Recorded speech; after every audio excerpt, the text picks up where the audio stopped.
Hello again, everyone. You're joining us for another episode of Executive Platform's Blueprint Podcast Series. My name is Jeff Mix. I'm Head of Content and Research. My guest today is Paul Gallagher, the Chief Supply Chain Officer of General Mills. We're going to be having a conversation about what General Mills is doing in the AI space and how they continue to put people first as they do so. I think this is going to be a fantastic conversation. Paul, thank you so much for joining me today. Thank you, Jeff. Looking forward to the conversation, indeed. I think AI has been the topic that is most buzzed about in the last year, but we are coming to a point where people are trying to separate the science from the science fiction. And I think General Mills is a leader in the space of actually making practical applications of the tools. You have some use cases that are real that you can talk about. Why don't we start off with what you're doing, and then I will get a little bit into how the people are at the heart of what you're doing. Thanks, Jeff. I love the science to the science fiction piece because I think there is a lot of reverberations around AI at the moment. Significant amount of it actually positive, but not everybody fully understands the application and the challenges involved with really being able to scale it. And I think for us within General Mills, that's what has allowed us to really dip into the AI space and have not just a value proposition that is in a pilot format, but being able to extrapolate that across the entirety of the organization. And when I think back to, well, so what do you need to have in place in order for it to do that? That probably spans back to 4 or 5 years ago when we made a conscious decision around what we needed in order for it to be able to embrace AI and in order for it to be able to embrace the opportunity to digitize more our supply chain. The first fundamental block, and I said this in one of the presentations that I did yesterday, is that you got to get your data set right. You know, you got to trust that the information that you're going to get from your AI programs is actually information that you can use, and it's also the information that everybody can use. So it's a constant source of truth telling, which allows you to be able to use that to then make the decisions that you want the machines to make, rather than it requiring significant amount of time for people to make the same types of decisions. So I think that for me was our entry into AI that give us confidence that actually we can truly embrace this. And more importantly, we can scale it, because a lot of the challenges that our competitors and other folks in CPG actually have at the moment is the ability to be able to scale AI. You hear a lot of companies that are piloting, and then being able to connect all that data together is one of the biggest challenges. So not alone did we spend time, and actually we delayed projects to get our data set right. We then made sure that all of our data sits in one location. And in that location, it sits in the cloud, which allows us to be able to interact that data seamlessly. And that's from master data to operational data to transactional data, and actually our decision data as well all sits in the one location. So when we need to run an algorithm, it's not a case that we need to link all different systems together. We already have it sitting in one location that allows us to be able to do that as quick as possible.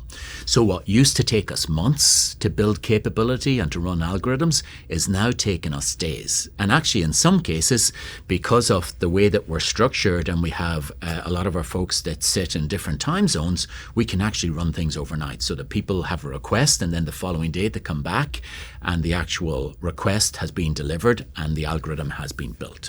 So we talked yesterday about some of the programs that we're running from an AI perspective.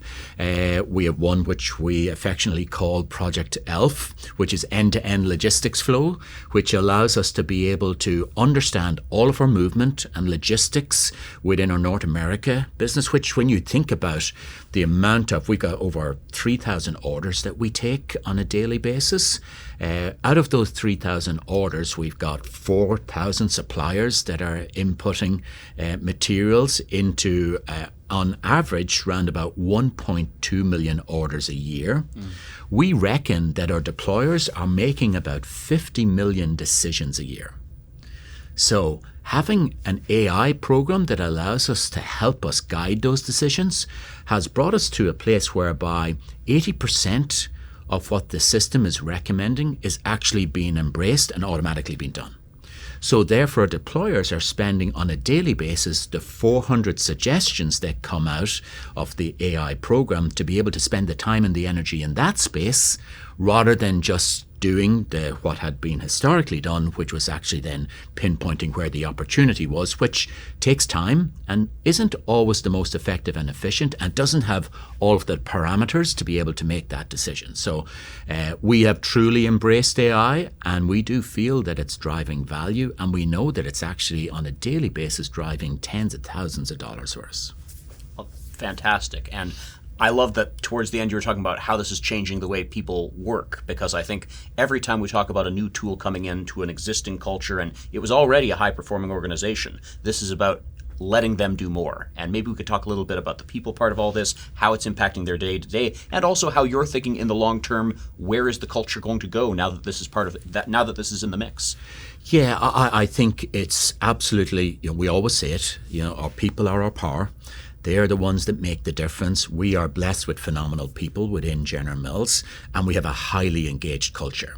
And we know that that is one of our super strengths that we have in the capability that we have within our individuals.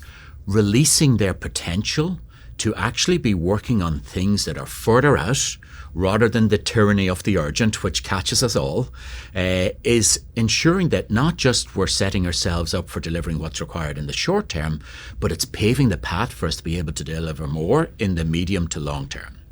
And we talk about having a culture of belonging within General Mills, and you truly sense and feel that in not just the engagement piece, but that it's a really nice place to work.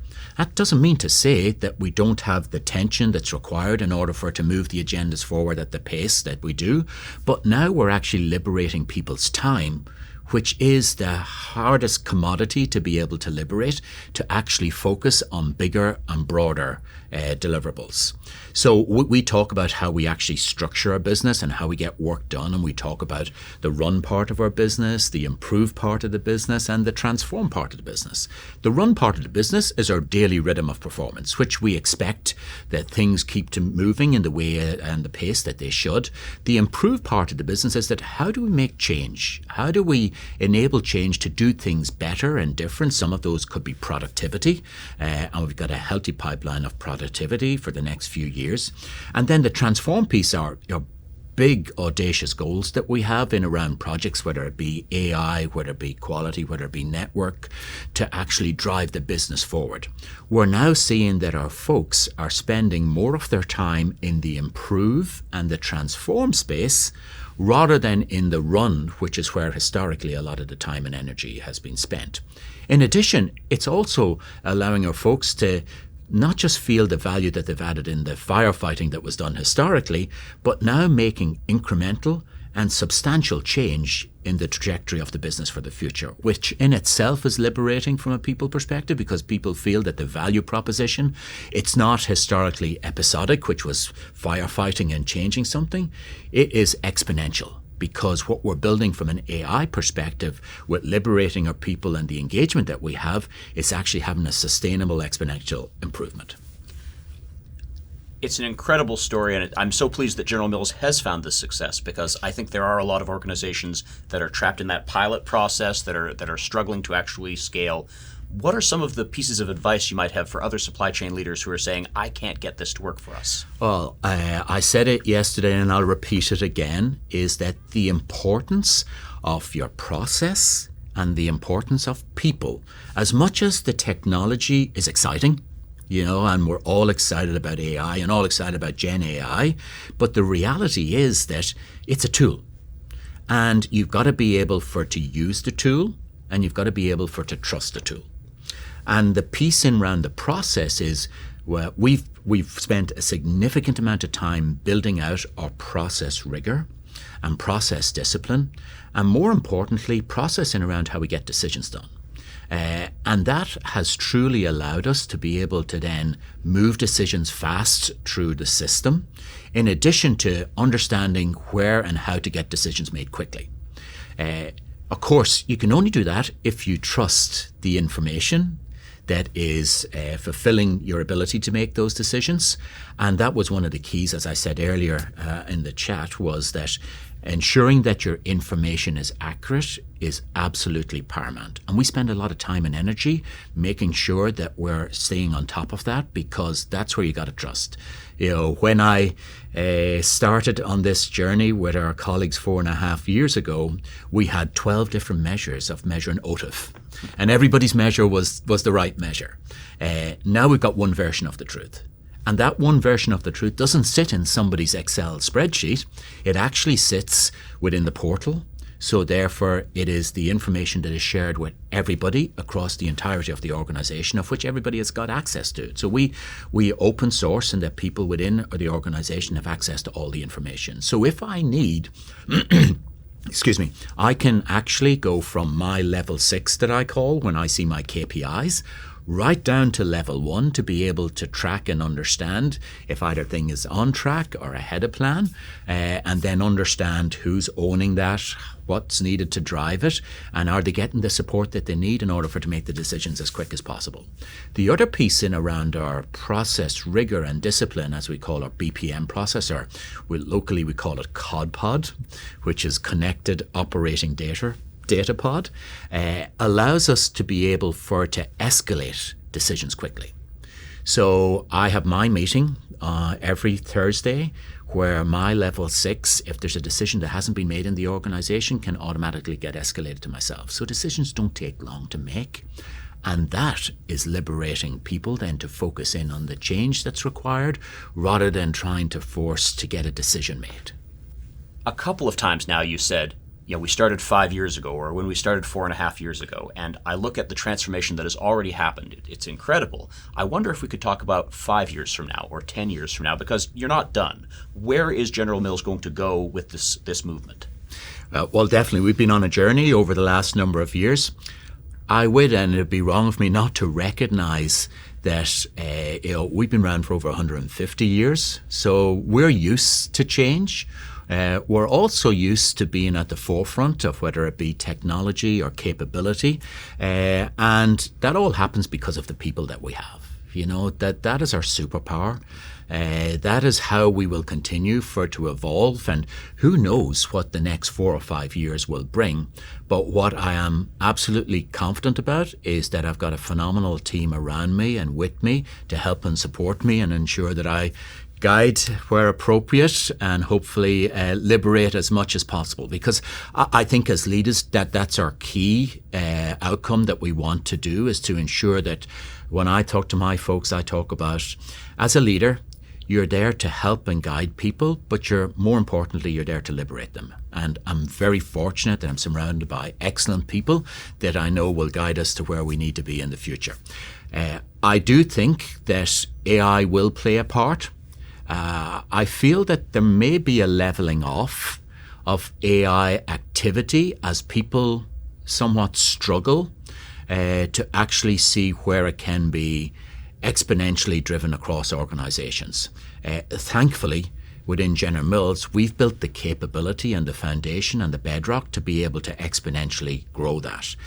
So I think that will be a space that we will continue to lean into, but we'll require our people in order to make that happen. So I'm truly excited about the next few years and what we'll do. I'm more excited about what our people and my people within supply chain will help deliver for the organization. Well, what a great note to end on. I think at the very beginning of this, we said we're going to be talking about AI, but most importantly, we're going to be talking about people. You talked about people throughout, and here at the finish line, it is the story of General Mills people as AI comes online and brings about a cultural revolution, but also just liberates them to do more. So what a great note. Paul, thank you so much for your time and sharing some of General Mills' story with us. Thank you. You've been listening to another episode of Executive Platform's Blueprint podcast series. I've been Jeff Mix. Let's do it again soon.